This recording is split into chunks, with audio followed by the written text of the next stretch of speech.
Agroturizmi, ky aktivitet frymëzues, është një mundësi ideale për të qenë sa më pranë natyrës. Ndodhemi pikërisht në fshatin Mesopotami të rrethit të Delvinës për të prezantuar një prej bukurive të vendit tonë.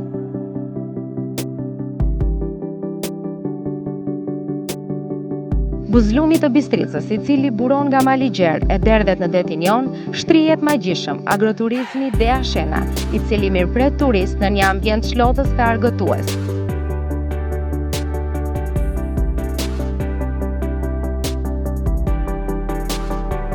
Së bashku me aktorin e mirënjohur zotin Karafil Shena, do të prezantojmë detajet e agroturizmit Dea Shena. Zoti Karafil, si lindi ideja për të ndërtuar këtë mrekulli? Ideja gjithmonë vjen nga natyra. Natyra e bukur gjithmonë të sjell ide të mira. Njëherë pa pritur, pa menduar se do të bëj kjo, tham që ai vend është shumë i bukur. U interesuam për pronarin e tjera dhe gjëja filloi të ecë të bëj realitet. Cila ka qenë sfida më e madhe në ndërtimin e agroturizmit Dea Shena? Sfida, kur thua sfida... Vështirësia më e madhe që keni hasur? Leja. Leja në pronën tënde. Ajo ka qenë sfida më e madhe. Pse pikërisht ju zgjodhët fshatin Mesopotam për të ndërtuar agroturizmin? Shiko, fshati Mesopotam është një vend që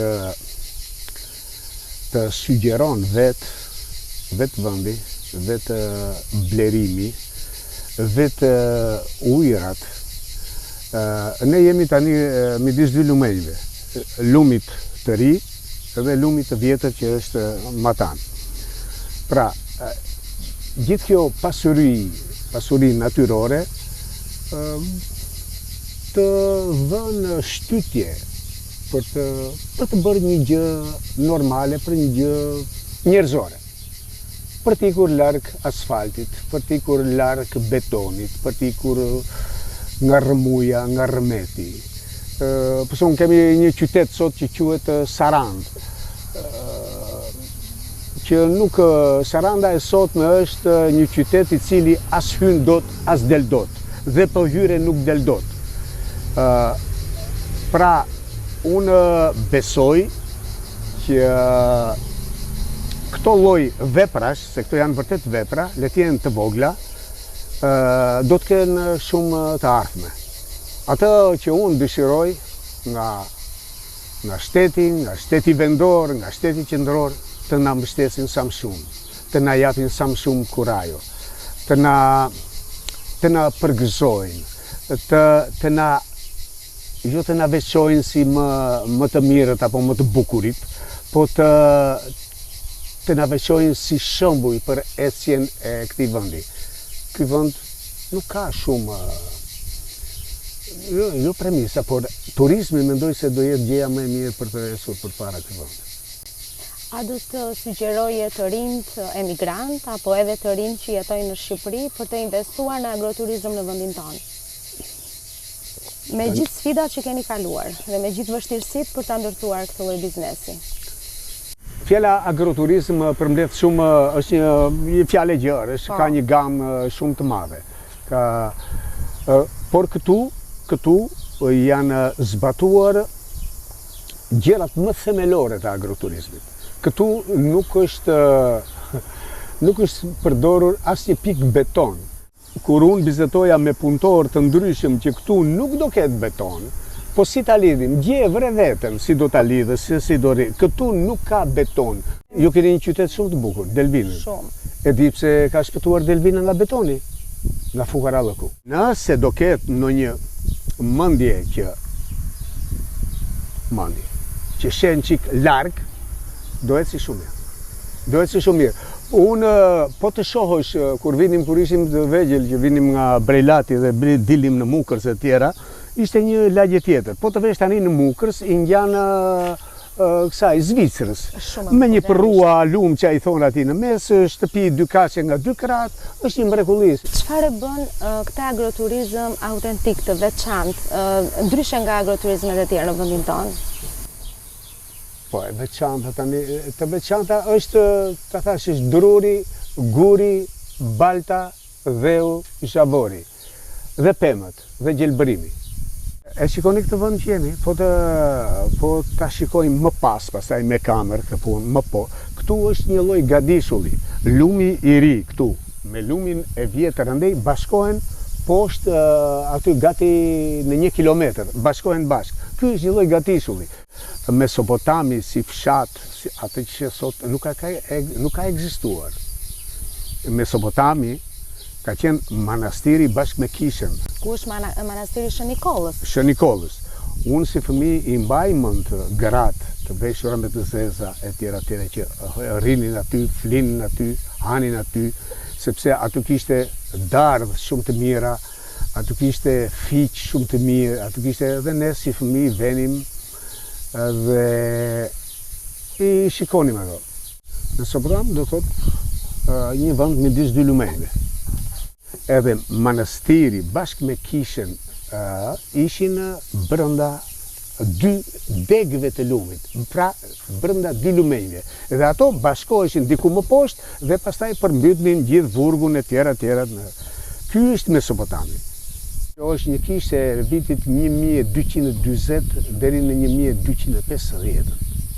Është shumë e lashtë, nga më të lashtat e Bizantit. Po ky është Mesopotami. Nuk ka pasur fshat të populluar Mesopotam.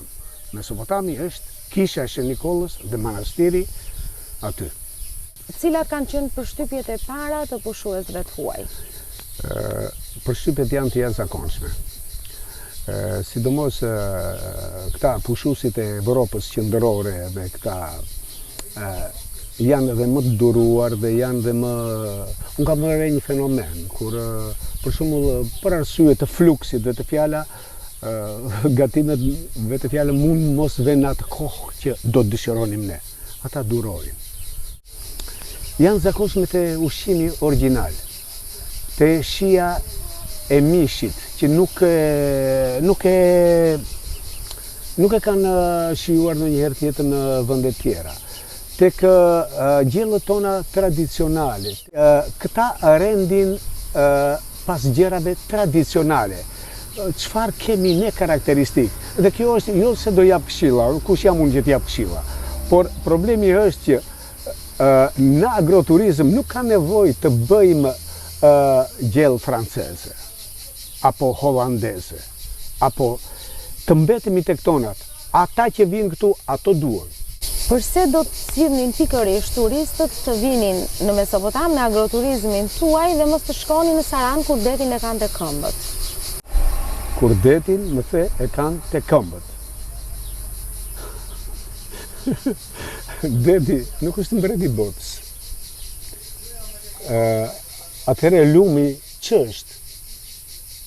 Dhe lumi ka hisen e vet. Pra, ka tjetër kënaqësi lumi, ka tjetër e dëgjon këtë gjengallën, e në det nuk e dëgjon. Cicerimat e tjera dhe kolonat të tjera zanore shumë të mrekullueshme, natyrat kanë ndryshime me njëra tjetër. Kanë shumë të tëra. Unë nuk dua të mohoj detin këtu. Sigurisht, mua më pëlqen deti. Por nuk është gjithçka deti. Atëherë po malit, nga le të hatri malit, në qoftë se vetëm ne vëmë në përparësi detin. Dhe në fund të fundit është vetëm 15 minuta larg. As 15 minuta. Kush? Deti? 12 kilometra është. Në qoftë se do nisesh këtej nga Saranda, të dalësh nga Saranda, sot nuk dua të them gjë të keqe për Sarandën e tjera. Po është i realitet. E them këtë që të vënë dorë. Nga Saranda, të dalësh nga Saranda, do 40 minuta të dalësh nga Saranda. Kurse po nise këtej për 40 minuta je në Lukov. Ka tjetër mentalitet Evropa. Mentaliteti evropian duan pikërisht këto vende. Duan atë ferrën jo të pastruar, ta shohin ashtu origjinale. Kështu më tha një herë një holandez. Vendi im tha, po të vish në Hollandën time, tha, Tomi. Po të vish në Hollandën time, tha, do t'i ki mendja tha nga lulet, tha, nga të shumëllojshme dhe nga ngjyrat, tha. dhe ishim tek pikërisht poshtë manastirit të Lumi Vjetër. Po atë gërryerje që shikoj unë, tha, atë gërryerje që e bën Lumi dhe bën një rrotullim gjithë ujë dhe ferrat janë sipër dhe rapi është mbi të, unë se kam parë asnjëherë, tha, nuk e kam parë në vendin tim, tha. Ajo është jetë, më tha mua. Ajo është natyra, nuk është vendi im, tha. Kështu më tha Tomi.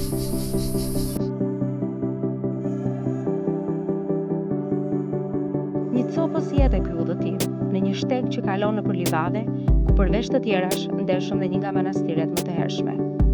Gjatë ditës mund të shkoni Buzlumit, ku mund të shihoni ujërat e kristal të Thesarit të fshehur shqiptar.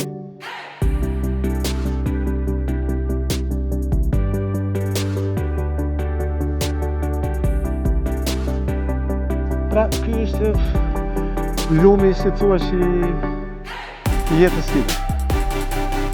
Lumi ku urrit. Ky është pak më i ngrohtë nga lumi. Është pak më i ngrohtë, po ka elemente. Po ky, jo, ai është më i ftohtë. Ky do të jetë tani një 14-15 gradë. Nuk ke se si të mos vish dhe ta shijosh këtë bukurit të natyrës. Dhurat për Delvinën, dhurat për gjithë jugun dhe gjithë vendin tonë këtë tonë. Këtij fshati të begat i jep magji natyra piktoreske, qetësia dhe ushqimi, shija e të cilit mahnit të huajt. Suksesi qëndron tek ushqimet bio dhe gatimet e zonës. Ajo që na bën përshtypje janë gatimet e përgatitura nga një shef kuzhine turk. Sipas tij, çdo gjë përgatitet sipas traditës. Momentalisht në furrë piqet mishqingji. Shpesh në zgar piqet gjatë pule shoqëruar me salcë. Kjo pjatë është specialitet i këtij agroturizmi, shish kebab me pulë. Sallata tradicionale shërbehet në 5 lloje të ndryshme, të gjitha të përgatitura me perimet e zonës. Fava e mesopotamit, pjata më e veçantë dhe panxhari i pjekur në furrë janë më të parapëlqyera. Byreku i zonës me spinaq, djath, perime si dhe buka e bërvet është traditë e tryezës së agroturizmit dhe ashena. Në këtë restorant mund të gjejmë shëndetshmëri të gatimeve tradicionale të zonës, të cilat harmonizojnë tavolinën në një shije që të përfshin tërësisht.